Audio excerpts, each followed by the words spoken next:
Սիրելի Արարատ եկեղեցի։ Թույլ տվեք նույնպես միաբանվել բոլոր այն շնորհավորանքներին, որոնք մաղեցին ձեզ իմ ծառայակից եղբայրներս, մաղթում եմ ձեզ օրհնյալ տարիներ, որպեսզի դուք լինեք հաստատուն, անսասան, որպեսզի դուք լինեք սուրբ, մաքուր, որպեսզի այստեղ մտնողը հանդիպի դիրք։ Ինչպես Պողոս Արաքյանն էր ասում, ով Կորինթացին էր, ձեր մեջ մի բան եմ ուզում տեսնել, նպատակս մի բան էր, ոչ ձեր երջախումբը, ոչ ձեր շենքի շքեղությունը, ոչ ձեր հարստությունը,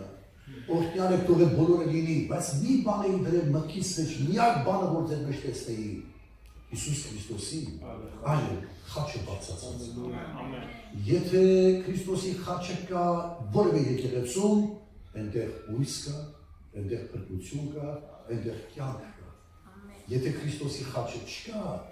եւ ամեն բան ցուցադրվում է եւ ոչ խաչը, հավատացեք, այս եկեղեցին ապրում է իր մայրամուտ։ Ուստի մաղթում եմ ձեզ, որ ձեր կյանքի բոլոր ընթացքը լինի օրհնյալ, օծված եւ զորավոր։ Ամեն։ Շնորհավորում եմ Հակոբ եղբայր, Գուարքույր, եղբայրներ եւ քույրեր։ Եկեք մենք փառք տիրոջ։ Ես կուզեմ նույնպես Ռաշի ջան բարով։ Ես կուզեմ, որ նույնպես մի քիչ մտնեմ լիրիկայի մեջ, քննարկության մեջ։ Մեր Հովհաննես եղբայրը ուղղակի տեսանք, որ մտավ երկերկոցից, ես էլ շատ ուզվող մարդ եմ, նուրբ սիրտ ունեցող, ես էլ եմ ուզում ինչ-որ բան երգել երկերկոցից, դու գիտեք, որ այս երգը, այս երկերկոցի իհարկե, այն սկզբից, որ եղել է, Սողոմոնը երգել է ինչ-որ մի աղջկա և ակնկալել աղջկանից դեպի իրեն։ Բայց եղել է մարգարեական, որը կարող է երգի որևէ քրիստոնյա Քրիստոսի վերաբերյալ և Քրիստոսի խոսքը քրիստոնյայի և նաև որևէ եկեղեցի քրիստոնյական, որ պիտի երգի իր սիրեցյալին և նաև Քրիստոսի երգը սերը, որ տածում է իր եկեղեցում կա։ Այս ամեն ասելով հանդերձ, ուզում եմ գնալ առաջ, ներկայացնել մի պատմություն, որը գրված է երկրորդ գլուխ 8-րդ խոսքից։ Մինչև կդնեմ 8-րդ խոսքը, ասեմ հետևյալը։ Ես չեմ կարծում, որ կա որևէ այդպիսի քրիստոնեական եկեղեցի, որ եկեղեցին չի աղոթում արտության համար, որ չի աղոթում, որ Տեր Հիսուս այն է եկեղեցին։ Դեր երբեմն չենք հասկանում ինչ ենք խնդրում, բայց լավ բան ենք խնդրում։ Բայց կանչելուց է երբեմն մենք պատրաստ չենք կանչելու համար, բայց միևնույն է նա մեզ սիրում է։ Եվ եկեղեցիները պարբերաբար բոլոր տեղերում, աշխարհի բոլոր ծայրերում երգում են, աղոթում են, կանչում են Հիսուս սուրբ ոգու զորության բանի։ Ով մեր սիրեցյալ, մեր Պեսա, արի, մենք սպասում ենք, մենք պատրաստ ենք, մենք քեզ սիրում ենք, գիշեր ցերեկ, մենք քեզ սպասում ենք։ Որտեղ լինեն այդ եկեղեցիները, որոնք այդպես աղոթում են։ Ուզում եմ բերել մի եկեղեցու կերպար, ձեզ չի վերաբերել, դուք այդ եկեղեցին չեք։ Ուղղակի մի եկեղեցու կերպար, որտեղ մենք այս եկեղեցու պատմությունը տեսնելով կբաղդատենք մենք այս եկեղեցու հետ և կփորձենք ինչ-որ դասեր առնել։ Ընթերցում եմ։ Իմ սիրեկանի ձայնն է, սկզբում մեր ձայնն է եղել, մենք ենք կանչել։ Մենք սկզբում աղջիկն է կանչել, աղջիկը կանչել և ահավասիկ լսվում է սիրեկանի ձայնը, արձագանքում է Քրիստոսը։ Ահա նա գալիս է, թռչնելով սարերի վրա, ոսկոտելով բլուրների վրա։ Իմ սիրեկանը նման է այցյալի կամ եղնիկի ձագին, ահա նա կանգնած է մեր պատի ետևին։ Ստեղ կանգնեց է։ Ոնց որ թե այս աղջիկը երգելուց կանչել է Փեսային, և Փեսան գալիս է մեծ արագությամբ, տեսեք ոնց է գալիս, ինչ աղբություն է գալիս, ինչպես է Փեսան փափագելով գալիս, այցյալի պես թռչկոտելով սարերի վրայով մեծ արագությամբ, նա գալիս է դեպի իր սիրեցյալ հարսին։ Նա պատրաստ է արձագանքել։ Այստեղ մի խնդիր առաջանում։ Երբ որ նա գալիս է, աղջիկն ասում է, որ ահա նա կանգնած է մեր պատի, դեր չի գրված, մեր պատի հետևում։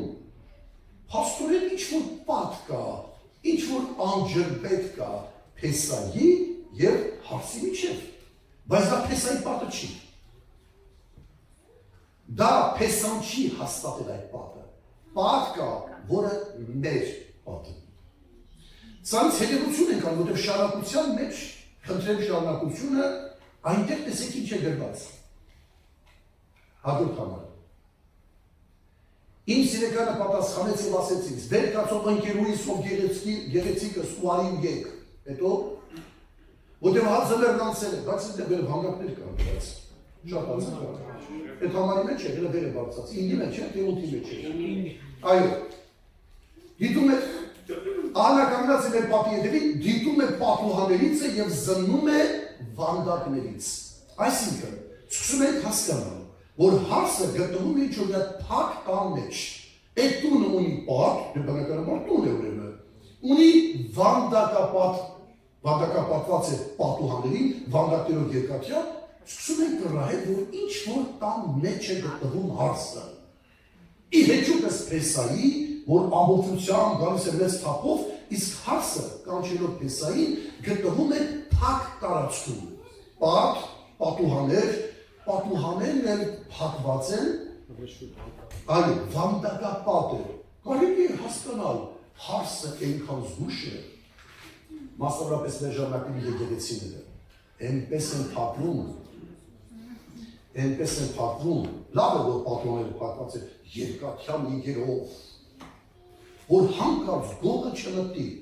հարս, լավ է, որ գողը չնպտի, որտեղ գողը հիմնականում պատուհանով է մտնում, բայց ուշադրություն դարձեք,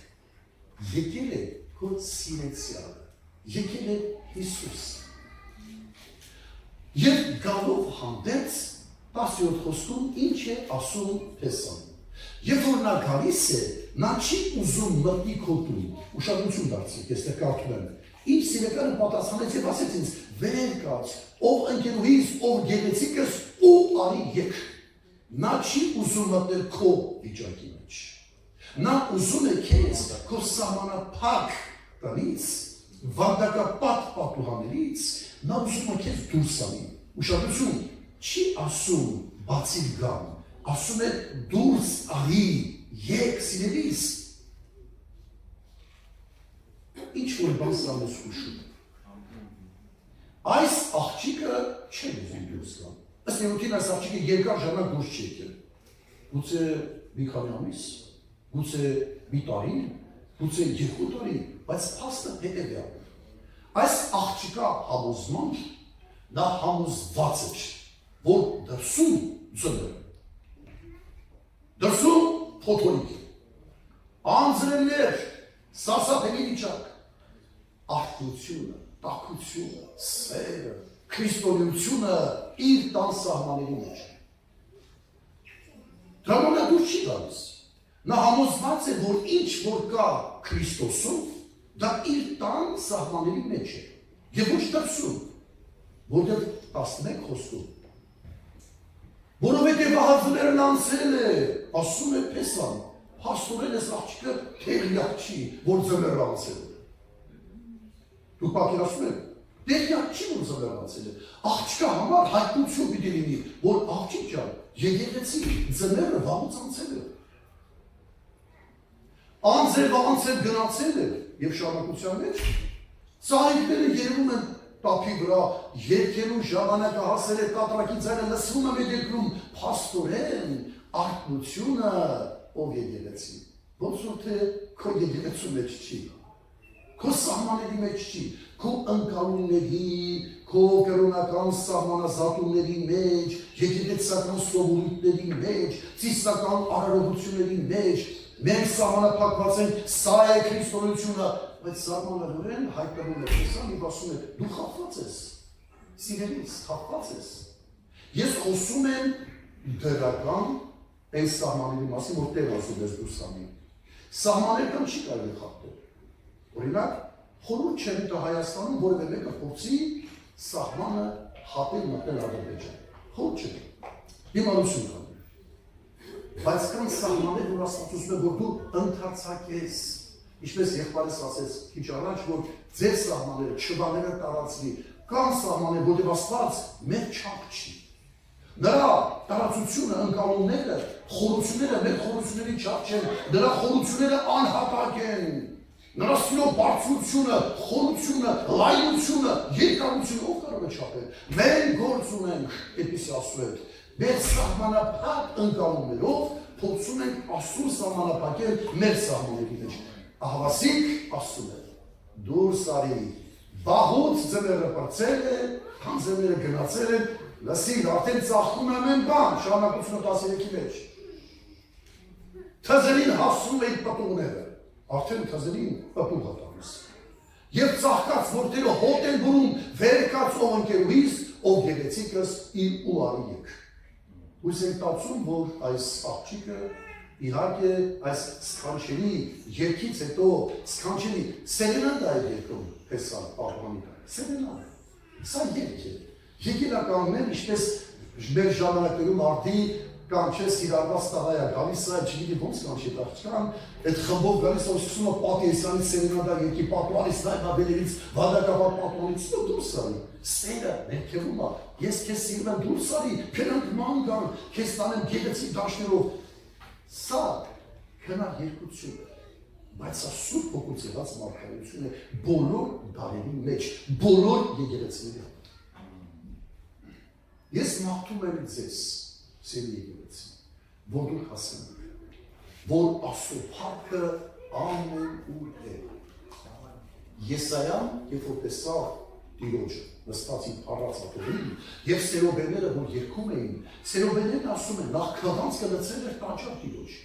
Փաստորեն, մինչև այդ Եսայան մտածում էր, ինչ վատ վիճակի մեջ է մեր ազգը, այն արտօրտություն չկա, եկեղեցու մեջ են, քահանաները պիղծ են, կաշառակեր են, Աստված թողել է եկեղեցին տաճարը գնացել է, բայց այնինչ, երբ որ տեսավ Տիրոջը, տեսավ նրա քղանցքը տաճարի մեջ տարածված, նրա փառքը լցել էր տաճարը, եղբայրներ և քույրեր։ Տիրոջ փառքը ամեն է։ Անգամ մտես եկեղեցի, դուր չգայես քարոզիչը, այն հովիվը նավինի մոնորյալ, լսեք մարդիկ կա, որ փառքը նրա վայրում է։ Ասում է բոլոր երկիրը լցված է նրա փառքով ոնց։ Մենք գիտենք, թե Երուսաղեմից են կողմ, բոլորը պղծված են, Երուսաղեմում բոլորը պղծված են, Իսրայելը կռապաշտության մեջ է, այո կռապաշտության մեջ է, բայց Տիրոջ փառքը լցել ամբողջ երկիրը։ Այլ խնդիր է, դու վայելում ես,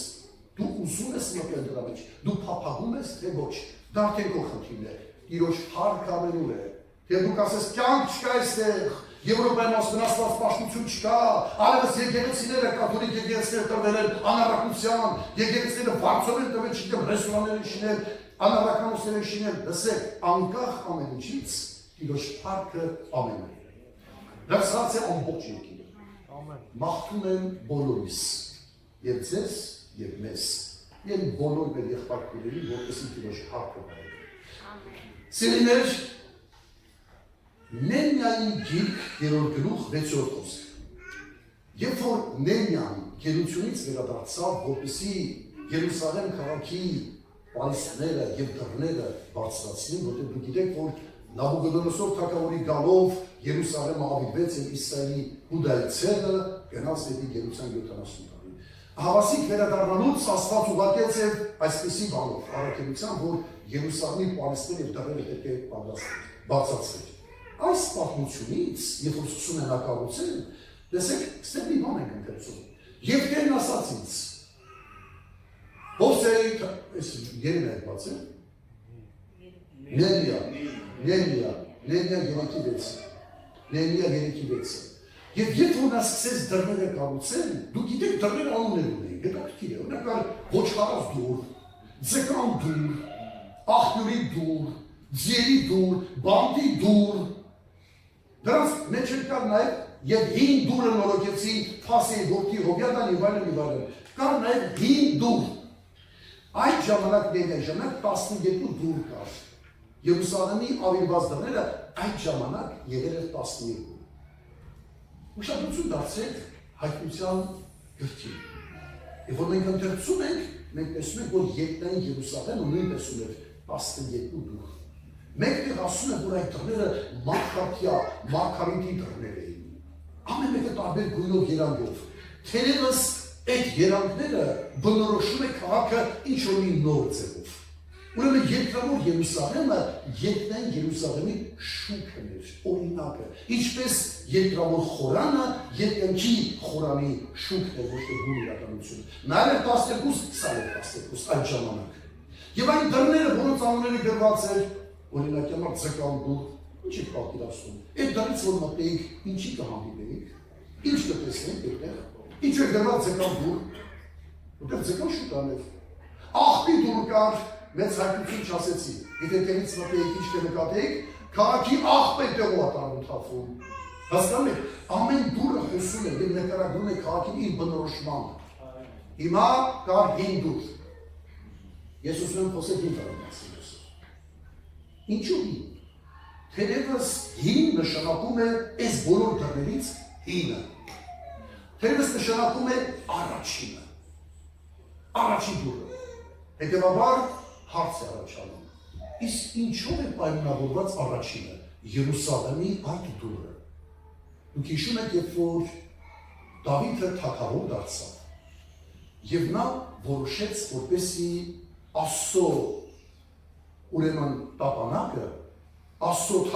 թագավորանիստ քաղաքը դարձնի Երուսաղեմ։ Մինչև այդ գտնվում էր հեբուսացիների իշխանության տակ, և քաղաքի անունը կոչվում էր Հեբուս։ Բայց Դավիթը որոշեց Սուրբ Հոգու ներգործությամբ վերադարձնել Երուսաղեմի փառքը և թերևս այսպես եղած կլինի։ Մենք գիտենք այսօր յուրաքանչյուր մարդ ունի իր ծննդյան օրը։ Ամեն մեկը ձեր ծնունդը յուրովի նշում եք ամեն տարի, նորմալ է։ Ասում եք այսօր իմ ծննդյան օրն է, փառք Աստծո, այսօր իմ երեխայի ծննդյան օրն է, որտեղ է քո երեխան, տոները նշում ենք։ Կամ նաև ավելի հետաքրքիր ծնունդ էր, օրինակ քաղաքներ կամ որ ունեն իրենց ծնունդ։ Եվ ամեն քաղաք ժամանակ առ ժամանակ տոնում է իր ծննդյան օրը։ Այդպես չէ։ Եվ երբ որ ծննդյան օրը սկսում է տոնել, սկսում են հիշել, թե երբ հաստատվեց, ինչ զարմանահրաշ կերպով հաստատվեց այդ քաղաքի մեկնարկը։ Ծնունդը հիշում ես հինը, առաջինը, սկիզբը։ Թերևս այս դուռը, հին դուռը, խորհրդապատկերում է Երուսաղեմի ծնունդը, սկիզբը, ակունքը, բոլոր դռների առաջի դուռը, հին դուռը։ Ուրեմն, եթե դա հին է, փորձենք հասկանալ։ Թերևս սա այն դուռն է, որ տապանակը, Աստծո ուխտի տապանակը այդ դռնով մտցվեց Երուսաղեմ։ Այդ դռնով ներս մտավ, այսինքն երկինք ու երկիր ստեղծող Աստված բարեհաճեց Երուսաղեմ մատնել և հաստատել իր ներկայությունը երկրագնդի վրա այդ քաղաքի մեջ։ Ասեմ ձեզ, որևէ բանով այս քաղաքը չէր տարբերվում մյուս քաղաքներից, չասենք, որովհետև Երուսաղեմը բացառիկ էր, դրախտ, ուղղակի աննկարագրելի սուր, և Աստված բոլոր քաղաքների մեջ ընտրեց այդ քաղաքը ոչ, այդպեսին չի եղել։ Ես կապացուցեմ այդպեսին չի եղել։ Ուղղակի Աստված շնորհ արեց, ողորմություն արեց, որ գա և ներբնակություն հաստատի Երուսաղեմի մեջ։ Եվ թերևս այդ մուտքն էր, և եթե հանկարծ այդ քաղաքը ուզի հիշի, իսրայելցիները հիշեն քաղաքի մեկնարկն ու սկիզբը, հեբուսացիներից չեն սկսելու։ Հիշելու, որ հեբուսացիները կամ ծննդոց գրքից, որ կար Երուսաղեմը դեռ Մելքիսեդեկի ժամանակ, այլ այդ ժամանակ պիտի ասեն, որտեղ Աստված բարեհաճեց, որ իր ներկայությամբ տապանակը մտավ դռնից։ Սա առաջի դուռն է քաղաքի, սա ծնունդն է քաղաքի, նոր ծնունդ, վերստին ծնունդ է քաղաքի։ Ամեն։ Եզեկիել 16 գլուխ առաջին խոսքից 7-րդ խոսքեր։ Ես հիմա կապացուցեմ, որ այս քաղաքը որևէ բանով բացառիկ չի։ Արարատ եկեղեցի, դու էլ բացառիկ չես։ Մենք չի, որ դու ամենահատուկն ես եղել։ Անգամ կրելով այդ սքանչելի, անզուգական անունը, կրելով այդ գեղեցիկ անունը, դա բացառիկ չի դարձնում ես։ Հասկանում եք, ամենապիտը վերցնեն անգամ, դա բացառիկ չի դարձնում քեզ։ Այլ պիտի մենք հիշենք, այս ծնունդը նշելով հանդերձ պիտի ասենք, օրհնյալ լինի այն օրը։ Մենք որևէ եկեղեցուց տարբեր չենք, առավել չենք, եթե բաղադրենք որևէ եկեղեցու, այդ անգամ լեզուներս կփակենք, ասենք, 10,000-անոց, 5,000-անոց, 2,000-անոց, ինչ շենքեր, ինչ տներ, ինչ գործիքներ ունեն, մեկին ասկողքինով ենք, այս Աստված բարեհաճեց կան։ Օրհնյալ լինի նրա անունը, որ Աստված ում ընտրեց, տեսեք։ Եվ հիմա ուշադրություն դարձրեք, ընթերցում եմ։ Եվ Տիրոջ խոսքը եղավ ինձ ասելով, ես ետ եմ ասում, մարդի որդի, հասկացու Երուսաղեմին նրա պաղծությունը։ Ում? Երուսաղեմին։ Ինչը սրբությունը, պաղծությունը։ Եվ ասին, այսպես է ասում Տերը Եհովան, Երուսաղեմին, սկիզբը դու ծնունդդ կանանացիների երկրից է։ Հայրը ամորացիներ, մայրը քետացինը, ով ես դու ընդհանրապես։ Մի աչք քեզ չխնայեց, որ սրանցից մեկ աներ քեզ համար, քեզ ողորմելով, այլ դաշտի երեսը գծվեցար քո անձի զզվանքով քո ծնված օրը։ Եվ ես անցա մոտով։ Ու տեսա քեզ արյունոց մեջ կողտրվելիս եւ ասեցի քեզ քո արյան մեջ թե ապրիր։ Այո, ասեցի քեզ քո արյան մեջ թե ապրիր։ Ես որ եկա, դու ինչ քաղաք ես։ Բայց պիծ քաղաք։ Հաճախ մենք սա օգտագործում ենք մեր անձի վրա, երգում ենք, եկենք գրել, չէ՞ որ այո, Տերը անցավ մեր կողքով, բայց ի սկզբանե սա մարդուն չի վերաբերվել։ Սա Երուսաղեմին է վերաբերվել, սա եկեղեցուն է կոնկրետ վերաբերում, անհատել սա չի որ եկի, բայց սա Երուսաղեմի մասին է։ Դու ինչ տարբերություն, դու ով ես եղել։ Որը մեկը քո քաղաքում չպարտանա, մենք հատուկ ենք, յուրահատուկ ենք, դու մեղքերի պախտության մեջ շաղափած ես եղել, ուղղակի ես անցա։ Ես մտա եւ ասեցի, ապրիր։ Կավե անոթը կարա հպարտանա։ Կարա, հպարտանում է կավե անոթը, բայց ինքը ոչինչ է։ Հանիր մեջի գանձը, ոչինչ։ Կավե անոթը իմաստավորվում է, արժեքավորվում է իր մեջ եղող գանձում։ Երբ որ Աստված ասեց լույս լինի, Քրիստոս գանձը մեր սրտերում ծագեց։ Մեր կյանքը իմաստավորվեց, մեր կավե անոթը արժեքավորվեց, որտեղ Քրիստոս եկավ եւ ներբնակություն հաստատեց մեր մեջ։ Քրիստոս եթե չլիներ, եթե Քրիստոս հեռանա, մենք ոչինչ ենք։ Ու նայությունից է ոչինչ։ Ուրեմն շնորհակալ ենք Աստծուց։ Այսօր նշում ենք Արարատ եկեղեցու 16-ամյակը։ Այս եմ ուզում ասել, 16 տարի առաջ դու անցար, 16 տարի առաջ անցար եւ ասեցիր ապրիր։ Ակուր։ Տեր ասել է, կամեցել է որ ինչպես։ Համարն է 16-ը։ Այո, 16-ն, դե ինչ խորհրդավոր համարել է։ Այո, ինչպես կասել պատվական Ռաֆայել եղբայրը 18-ը ստացա։ Ուրեմն վերջում մի համարել ուղղակի կմաղթեմ ձեզ, նույնպես եկեղեցուց, ինչով սկսեցինք դրանով էլ ավարտենք, 4-16 եկեղեցուց կմաղթեմ եւ մեր եկեղեցու եւ որևէ եկեղեցու քրիստոնեական, որպեսզի բոլորը ունենան այս խոստումները։ Էլի 16 շատ խորհրդավոր է։ Զավգիր ով հյուսիս եկեք ով հարավ, հչի մի պարտեզի։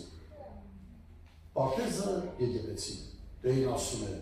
քամիներ թող գան, փոթորիկներ բարձրանան, թող գան թափով փչել իմ այգու վրա։ Հետաքրքիր է ինչ ա լինում, որ այգու վրա փչել։ Թող փրվե նրա բուրմունքը, թող իմ սիրեկանին պարտեզը գա եւ ուտե նրա պատվական պտուղները։ Թող քամին գա փչի, սուրբ հոգու քամին թող գա փչի։ Եվ այդ հոտը փչի, այդ պատրի հոտը, ուշադրություն, այգու մոտը որ ասում ես, են խմձորելու, են արդեն պատրի հոտը ոնց աղթում, խմձոր կա չես են միրգ կա, որ հոտը քթի տախտում, արդեն պատուղներս ես հասած, ասում է թող գա քամին, թող փչի, զարդի հյուսիս հարավ փչի քամուն, թող այդ բուրմունքը տարածվի, մարդիկ հոտ քաշեն, հոտ, ու գիտեք կա բույրաթերապիա, գիտեք, բույրաթերապիա կա, դե մենք ենքան հոգևորի պես բանում չենք կարող, մենք լուժ բաներ ենք կարող, բայց գիտեք Սողոմոն թագավորն անգամ ինքը շատ էր սիրում անուշահոտ բուրմունքներ, Նրա նախասիրությունները գիտեր Սավայթագույն և գանուց հատուկ բուրմունքներ էր նրան։ Միշտ անուշահոտ բուրմունքները ծախում էին իր պալատի մեջ։ Ինքը շատ էր սիրում օծանելիքներ։ Նա հավատում էր, որ այդ անուշահոտ բուրմունքները մարդու կյանքի վրա դրական են ազդում։ Օրինակ, ասենք, գալիս եմ քրտնած աշխատանքից, զգում եմ դիսկոմֆորտ անեց վատ եմ զգում, ինձ հանդիպում է վերմակրտիչ աղբերը։ Բայարատ աղբերուց որ փաթաթած եմ մակրտիչ անդաբել աղբերական կներես, մի քիչ դիսկոմֆորտ եմ զգում, ես քրտնած եմ հոտագալի վրայից ես սպասին ակ գնամ տուն, լոդանում եմ, դուրս եմ գալիս, նոր շորեր եմ հագնում, մի թանկանոց ֆրանսիական օծանելիք եմ հանում, երկար թասսում եմ վրես, ու պատկերացրեք, ես քիչ անում ես պաչկո չեմ ողտում ժամանակ, զգում եք արդեն դուք նկատում եք, երբ որ մարդ կա, որ սիրում անուշահոտ բուրմունքներ քայլած կնապով։ Չէ, նկատել եք, արդեն դուք ես գալիս ես մկոջարանի փաթաթային, դու լավ ես զգում քեզ, այսինքն ինչ է նշանակում, հոտերը տրամադրություն են բարձրացնում։ Հոտը տրամադրություն է բարձրացնում։ Կամ ասենք, օրինակի համար սա վերցնենք, եղել է ձեզ հետ, որ մի հատ հոտ ընկրի ձեր քիթը, հիշեք ձեր մանկապարտեզ։ Դու արուսկականից, որոք մանկապարտեզ եք ասում։ Դուք պատկերացնում եք ասեք, որ 60 տարեկան մարդ է, հոտ անգանի մրու քիթս, մանկությունս է հիշում։ Ես չգիտեմ այդ հոտը ինչ արեց, փաստորեն, հոտերը իրանց մեջ ինֆորմացիա։ Ուզում ես հավատալ, ուզում ես կերպել։ Հոտերը ինֆորմացիա են։ Իդեպ, հոտերը, անգամ հոտեր կան, բույրեր, որ ախորժակը բարձրացնում են։ Օրինակ հիշում եմ 90-ական թվականներին, երբ որ սովի, նեղության, խավարի տարիներ էր, և ինչ-որ մի անգութ անձնավորություն այդ մոտակա տարածքներում խորված էր ամիջիներ, որպես այդ բիսը գտել Հայաստանում, և այդ անուշահոտ բուրմունքը տարածվում էր և հասնում քո բազմաչարչակթին, զգում էր, որ ուղղակի ախորժակը քեզ ստանում է։ Հոտերը ախորժակ են բարձրացնում։ Հոտերը վանում են, տահաճ հոտը տրամադրության անկում է, հասկանում եք ինչ է կատարվում։ Անգամ Ամիր Դովլաթ Ամասյացին հայ բժիշկ ինքն էր խոսում դրա մասին ու իրականում։ Անգամ աղիքային հիվանդություններ կա, որ այդ հոտերով սկսում են բուժել։ Տրամադրությունը բարձրացնում, անքնությունը, հոտեր կան, անքնությունը բուժում։ Պատկերացնում եք, ուրեմն սա իրականություն է, դրանով մեր արդի ժամանակներում բույրաթերապիա կա, և դրանով մարդիկ բժշկում են մարդկանց։ Եղբայրներ եք ուտել, ես օծանելիքների գովազ չեմ անում, եթե անից եմ եղբայր կամ օրիքով գեղեցիկ երիտասարդ, ինքն է զբաղվում մենը նստած եղբայրը, նա զբաղվում է գործով։ Ես, եթե գովազ եմ անում, տեսակ գովազ արեց ախր, ինձ պարտից բայց եթե գովազ եմ անում, ապա գիտեք որն է գովազդը։ Իշեք ինչ ասում Պողոս Արաքյանը, դուք Քրիստոսի անուշ հոտն եք։ Դուք համ մարդկանց ախորժակն եք բարձրացնում, կամ ինչ ասում։ Դուք մարդկանց տրամադրություն եք բարձրացնում, դուք մարդկանց կյանք եք բերում, մենք անուշ հոտն եք փրկվածների մեջ, ինայնիչու չէ, մենք ծաղիկի նման ենք, ոմանց համար զույգ ծաղիկ ենք, ոմանց համար կենք ծաղիկ ենք։ Հասկացաք ինչ եմ ասում։ Մենք Քրիստոսի անուշ հոտն ենք, և եթե ուշադրություն եք դարձրել, ասենք օրինակի համար գրում ես փողոցում, մենք երիտասարդ կողքովը տանցում է։ Օրինակ գրում ես մեկ հետագից է թողնում։ Մեկ եմ նա հոտ ակտի թխում, օծանելիքի։ Ասում ես ինչ լավ հոտ եկավ, աղջիկներ դուք եք չեմ նկատել, ինչ որ մի աղջիկ անցնում է, դուք անցնում եք, այդ հոտը, հիմա ծանոթ ուներ կասեի, սա ինչ օծանելիք, ինչ պարֆիմերիա է, ուզեմ դրանից ձեր բերել։ Այդպես է, հավատացյալ կա, որ հայտնվում է մի անծանոթ միջավայրում, և երբ որ էտերից զրուցելուց մի 10 րոպե գնում է, ինքը ուզիչուձի հետագից է գնում։ Հետևից ասում են, Իսուր ես զարմացած, հոտ ատվել, բուրմունք է թողել, սրկսում այլված է, ես մարդու խոսանով, աղով համոված, սիրում, գեղեցիկ, ասում զարմացած ես մարդ չեմ տեսել, ինչ անուշ մարդ էր։ Եվ կա հակառակը, հայտնվում է, դուրս է գրում, ասում են, արա Իսուր։ Մենք Քրիստոսի անուշ հոտ Ուրեմն թող հյուսիսը հարավը փչի եկեղեցու վրա, Եվ այդ անուշ բուրմունքը տարածվի ամբողջ շրջապատում Մոսկվայի և ամեն տարածելու, որ ամեն հոտը քաշողը ասի, ես ով եմ սա։ Ամեն։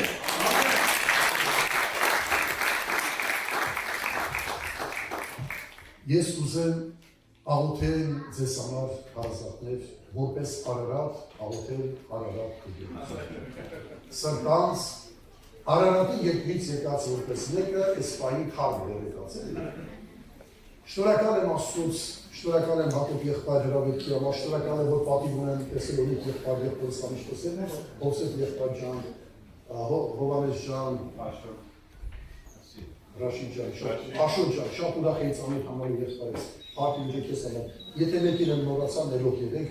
կերած ես որդին, ես եմ մկրտիչ եղբայրը և իդ որդին, ես Հայաստանից եմ եկել, շատ ուրախ եմ, չէ մկրտիչ, իրանասը բարիակը, սպանցոսը։ Ես մկրտիչին եմ մի քիչ երկաստեղ տեսա, տեսել եմ, բայց սենց անուշ տղա, ես վերեմ ա, որ ինքն անուշ ոտունի դայրա, երեք է շատ ոտունի դայրա։ Սիրելի հայր, շնորհակալ եմ քեզանից այսօրվա համար, շնորհակալ եմ այս եկեղեցու համար, որ դու բարեհաճեցիր Սուրբ Հոգու զորությունով գալ, հաստատել եւ լինել այս եկեղեցու մեջ, լինել այս եկեղեցու սիրեցյալը, փեսան, օրհնյալ լինես դու Տեր Աստված։ Մենք հավատում ենք Քրիստոսի տիեզերական եկեղեցու։ Հավատում ենք, որ բոլորս մեկ են Քրիստոսով եւ մեկ մարմնի անդամ ենք, անկախ եկեղեցական պատկանելիության, անկախ հարամանության։ Ինչպես Դավիթը կասել, ես ընկեր եղա բոլոր նրանց, ովքեր մեր Տերը սիրում են անկեղծության։ Մենք հավատում ենք, որ ամեն վերստին ծնված մարդ, անկախ եկեղեցու պատկանելիության Քրիստոսի մարմնի անդամ է։ Եվ մենք ուրախ ենք, մենք շնորհակալ ենք, հեսա, որ դու պիտի գաս քո հարց եկեղեցու հետևից, բայց մինչև այդ թող օրհնյալ լինի Արարատ եկեղեցին, թող շատանան, բազմանան, փրկվածները լցվեն, իրոք Տեր Աստված, միշտ մանկաճիչ լցվի, թող մարդիկ գան վերստին ծնվեն այս եկեղեցու Տեր Աստված։ Շնորհակալ եմ, մեկ անգամ ևս պատիվը փառքը քոնն է, ամեն բան հանձնում է քո սուրբ պատվական ձեռքերի մեջ։ Դու ես Տերը, դու ես սկսել, դու էլ ավարտին կհասնես։ Հայր Հիսուս Քրիստոսի անունով խնդրեցինք։ Ամեն։ Ամեն։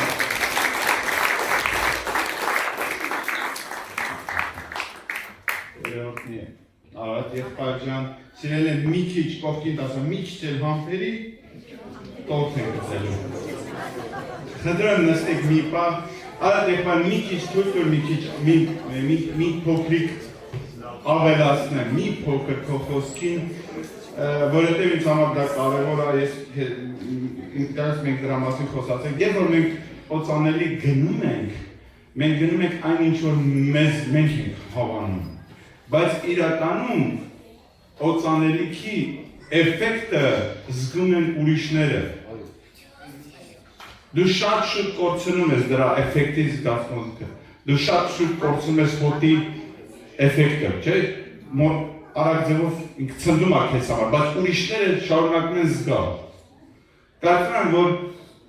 մեր օծանելիքը հոգևոր առումով առաջնահերթ պետք է հաճելի լինի Տիրոջը։ Ամեն, որովհետև կարևորագույնն է դա մեր կյանքում համար առաջինն է, ոչ թե իմ համար հաճելի, այլ Տիրոջ համար հաճելի։ Տերը օրհնի ձեզ, շնորհակալություն եղբայրներ ջան, դուք իմ եղբայրներն եք, լավ եղբայրներն եք, ես մի մարդ եմ, որ երբեք չեմ մոռանում լավ եղբայրներ, ինչ ուզում անի, ցավոք սրտի այսօր այնպիսի տենդենցիա է գնում, որ շատ արագ մարդիկ նայում են տեսանելի մարդկանց հաջողություններին, գնահատում են տեսանելի հաջողությունները, բայց մոռանում են մարդու անձնական հարաբերությունը Աստծո հետ։ Ես ուզում եմ ավելի շատ ընկեր եւ իրար այն մարդկանց հետ ճանապարհ գնամ, ճանապարհի ընկեր լինեմ, որովհետեւ մենք ունենք մի ճանապարհ, որը տանում է մեզ դեպի հավերժություն։ Ես ուզում եմ այնպիսի մարդու հետ գնամ, որը անձնական ունի մտերմություն Աստծո հետ, ունի անձնական հարաբերություն Աստծո հետ։ Եվ այն արժեքները, որ իր մեջ կրում է դա Աստծուց է, ինչպես Արարատ եղբայրս նշեց, գանձը, որ մեր մեջ կա։ Դա ամենաթանկն է մեզանից յուրաքանչյուր անում։ Եվ այստեղ մի նկար կա։ Հետաքրքիր նկար է, որը կոչվում է մանիտոր, պացիենտի մանիտոր։ Ինչ է նշանակում պացիենտի մոնիտոր։ Ես շատ կարճ հարկիչ խոսամ։ Այս մոնիտորները դրվում են հիվանդների, մահճականների մոտ, հիվանդանոցները, որի վրա նշված է, որի վրա կան, ես շատ եմ խնդրում հետևի մասում երեխաները եւ մեծերը հանգիստ տեղներ նստել, որտեղ խանգարում եք ինձ։ Այս մոնիտորի վրա նշված է տեղեկություններ մարդու մարմնի հետ կատարվող, օրգանիզմի հետ կատարվող բոլոր տեղեկությունները։ Երեք շատ կարևոր է այս մոնիտորը որ լինի։ Եթե կա հիվանդ կա մոնիտոր եւ կա բժիշկ, այս երեք բաղկացուցիչները աշխատում են իօգուտ մարդու։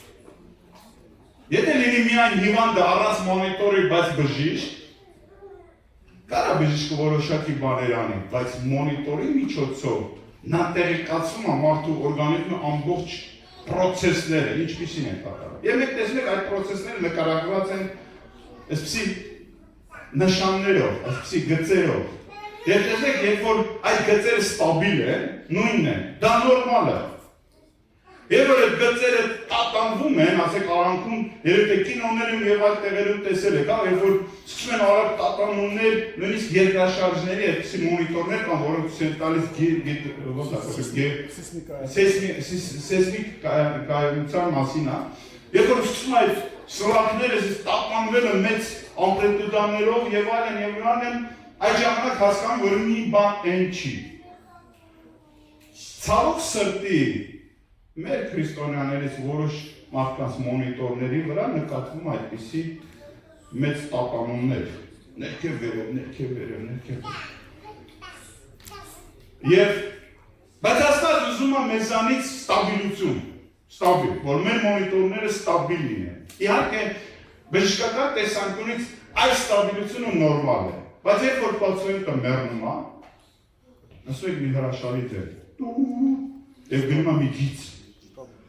Հոգևոր առումով ամենալավ ստաբիլությունը դա է։ Եվ որ մարդու մարմինը մեռնում է, եւ քո մոնիտորի վրա ասում է տու եւ մի գիծ։ Որովհետեւ պացիենտ մերթ։ Точка։ Սա ամենագերազանց եւ երանելի վիճակն է հոգևոր իմաստով։ Եվ ամեն տարի մենք այսպիսի բառ կա, մոնիտորից,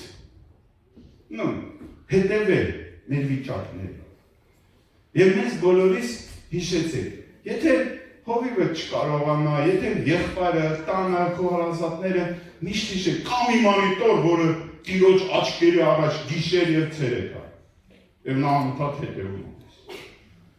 Եվ նույնիսկ բուժումներն էլ է ուղղակում, ռեցեպտներն էլ է ուղղակում մեզ։ Բայց շատ ժամանակ մենք չենք նկատում այդ ամեն ինչ։ Ուշադիր չենք լինում։ Եվ հետևելով Արարատ եղբոր օրինակի ես Նեհեմիա գրքից կընթերցեմ, բայց 8-րդ գլխից։ Իմիջիալից Նեհեմիան եղբայրը մեր եղբայր Նեհեմիան, նա միայն պատ կառուցեց, դա Փարիզ հայտնություն ուներ, բայց միայն Փարիզ կառուցեց։ Չգիտես այսօր ինչու բոլորը միայն տաճարներ են ուզում կառուցել։ Ու գիտեք ինչ Փարիզ, որի կարիքը Երուսաղեմը 140 տարուց ավելին ուներ այդ կարիքը, բայց ոչ ոք չէր կառուցում։ Նրանք տներ կառուցեցին, նրանք նույնիսկ տաճար կառուցեցին, բայց Փարիզներ չկա, քաղաքը անպաշտպան էր։ Ճիշտ է, այդ քաղաքը, ինչպես նշեց Արարատ եղբայրը, նա գյուղ էր։ Նու եթե համեմատեք Բաբիլոնի հետ, որտեղ որ աշխարհի 7 հրաշքներից մեկն է կախված այգիները։ Պատկերացնում եք, այնտեղից մարդիկ տեղափոխվում են գյուղ։ Գիտեք այդ ոնց կենա, ոնց որ դուք Մոսկվայից վեր կենաք, այն Խաչակից գյուղը լավ գյուղ է, մի գյուղ որտեղ որ ոչինչ չկա, տեղափոխվեք այնտեղ։ Կամ էլ Ամերիկայից վեր կենան գանց այստեղ միտեղ մի գյուղում ապրեն։ Այդ նման մի բան է։ Իհարկե դրա շքեղությունը եւ այդ գյուղը անհամեմատելի է, բայց Մարդիկ հայտնությունով, Նեհեմիան հայտնությունով եկավ բարիքներ կառուցել։ Եվ շատ կարևոր է մեր վիճակը։ Մեր վիճակը գիտեք, մկրտիչ եղբայրը մի պատմություն է պատմում, երկու ընկերներով գնում են գերեզման օգոստոս ամսին։ Եվ այդ գերեզմանի պահակն էր, հա։ Պահակը դուրս ագելիս բուշլաթով։ Ես պիտի մեր բարերով ասեմ, հա։ Բուշլաթով դուրս դիրած դիմավորում եւ մկրտիչ եղբայրը եւ իր ընկերը ասում են եղբայր ջան, հո ցուրտ չի, հա։ Օգոստոս ասում են, հո ցուրտ չի, ձեռարնելով, էս կապականելով, եղբայրն այս բուշլաթը, այս պահակը ասում է, նայր այս գերեզմանին ասում է, այս բոլորին ցուրտն այսօրը գցել։ Գիտեք, երբ որ մարդ մեռածը, նրա համար ոչ վտանգավոր է, ոչ ցուրտը, ոչ տաքը, նա մեռած է, մոնիտորի վրա տու։ Եվ երբ որ Նեհեմիա գիրքը կարդում եք 8-րդ գլուխ 9-րդ հանած կընթեցեմ, եւ Նեհեմիան, որ Աթարաստան եւ Եզրաս քահանան եւ դպիրը եւ Հեֆտացիկ, որ ժողովրդին հասկացնում են, ասեցին բոլոր ժողովրդին, այսօրը սուրբ է ձեր Տեր Աստծո համար, սուկ մի անեք եւ մի լացեք, որովհետեւ բոլոր ժողովուրդը լաց են լինում եւ որ լսում են օրենքի խոսքերը։ Տեսել եք, որ քարոզում ես մարդիկ լացում են։ Ու միշտ են լացում։ Իմիջայլոց ցավոք սրտի այսօր այդպիսի տենդենսիա կա, նաև այն մարդիկ, որ միշտ ուրախ են, միշտ ամեն երբեք չեն լացում։ Երկու դեպքերում է դա խնդիր է, դա պաթոլոգիա է։ Որովհետև հոգևոր արժեքները, հոգևոր աստիճանը գնահատական են տալիս այդ իրանց միշտ լացով կամ միշտ ուրախությունով, դա խնդիր է։ Մենք տեսնում ենք այստեղ, որ մարդիկ Աստծո խաղը լսում են ու լացում են։ Բայց խոսքը նաև ասում է, ինչ ասում, նրանց ասեցին հերիք է լաց լինեք։ Բայց այսօր մի քիչ փոխելով ուզում եմ ասեմ, հերիք է միշտ ուրախ լինես։ Ժամանակներ կա, որ պիտի նաև լացես։ Եվ Աստվածաշունչը դա մեզ սովորեցնում է, ժամանակ կա լացելու, ժամանակ կա ուրախանալու։ Բայց քանի որ այսօր մեր ծննդյան օրն է, մենք ուրախանում ենք։ Եվ Փառք Տիրոջը,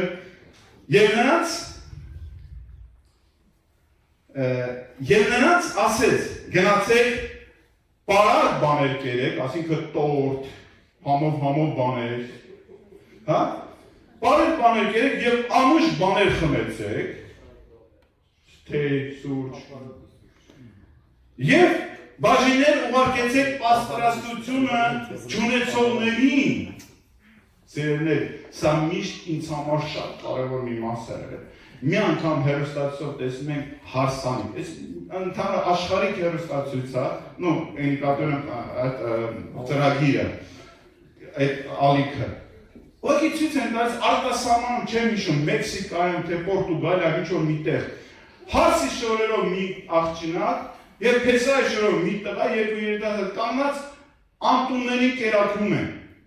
Եվ ժուրնալիստը մոտենում ասում է,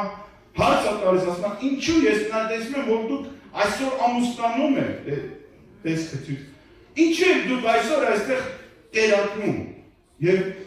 չեմ մոռանա երբեք այդ հեռուստացույցի մեջից ոնց որ Տերը խոսա, այդ հարցը կանգնում է եւ փեսան կողքը, բայց հարցը արցունքները երեսին ասում է, գիտեք, լացելով ասում է, գիտեք, ասում է, ես ու իմ ամուսինս ապագա ամուսինս որոշում ենք կայացրել, որ մեր հարսանիքի ծախսերը դնենք, կերակուր առնենք, կանգնենք դրսում եւ բաժանենք չունեցողներին, սովածներին։ Դա է ձեր ազդեցություն թողած։ Գիտեք,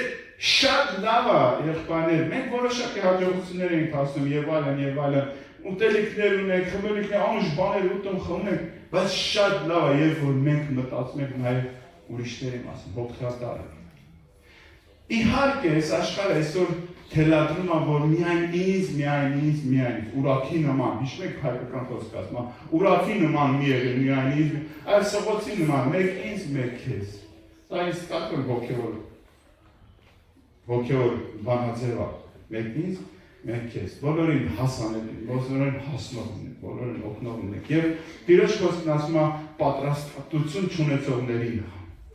ուղարկեցեք, որովհետեւ այս օրը սուրբ է մեր Տիրոջ համար եւ մի տրտմիկ, այս ասած համար խոսքը եւ մի տրտմիկ, որովհետեւ Տիրոջ ուրախությունը ձեր զորությունն է։ Ամեն։ Տիրոջ ուրախությունը մեր զորությունը, տեսեք, մեր ուրախությունը չի մեր զորությունը։ Մարդիկ կան, մտածում են, որ իրանց ուրախությունը, այսինքն իրանց հասանիքի շքեղությունը, իրանց ծննդյան տոնի շքեղությունն է իրանց զորությունը, որովհետև եւ նկարելով, դնելով սոցիալական կայքերով ցույց են տալիս, թե որքան մենք զորավոր ենք։ Ցավոք սրտի, այդ ամեն նկարների հետևը ինչ-որ մի տրագեդիա կա, որովհետև չի համապատասխանում իրականության։ Շատ մարդիկ ունակերություն ունեն, արդեն փորձառություն ունեն սոցիալական կայքերով ներկայացնել մի կյանք, որը միգուցե իրաց երազանքի կամ երևակայության մեջ գոյություն ունի ընդհանրապես։ Բայց իրականություն ընդհանրապես գոյություն չունի։ Եվ այս խոսքը մեզ հուշում է, որ մեր ուրախությունը, Տիրոջ ուրախությունը մեր զորությունն է, այսինքն Տիրոջ ուրախացնելով մենք զորանում ենք։ Երբ որ Տերը մոնիտորին նայում է, քո մոնիտորին, քո անձի մոնիտորին նայում է, մոնիտորինգ անում, մի տարի անցել է, մեր ծնունդն է, Տերը մոնիտորին նայում է, արդյոք նա ուրախանում է, թե ոչ։ Եթե չի ուրախացնում քո կյանքը, քո մոնիտորը իրան, գիտեք ինչ, դու չես զորանում։ Երբ որ ուրախացնում այդ մոնիտորը Տիրոջը, դու զորանում ես։ Ես Աստծուց խնդրում եմ, որ մեզանից յուրաքանչյուրը եւ մեր եկեղեցու, եւ մյուս եկեղեցիներում, եղբայրներ ջան, բոլոր եկեղեցիների մեջ, որ յուրաքանչյուր անձի, յուրաքանչյուր եկեղեցու անդամի մոնիտորը Տիրոջը ուրախացնի, Տերն էլ զորացնի յուրաքանչյուրը։ Եվ այդպես եկեղեցիներն էլ զորավոր կլինեն։ Տերը օգնի ձեզ։ Նորից շնորհավորում եմ ձեր բոլորի սրտը շնորհավորում։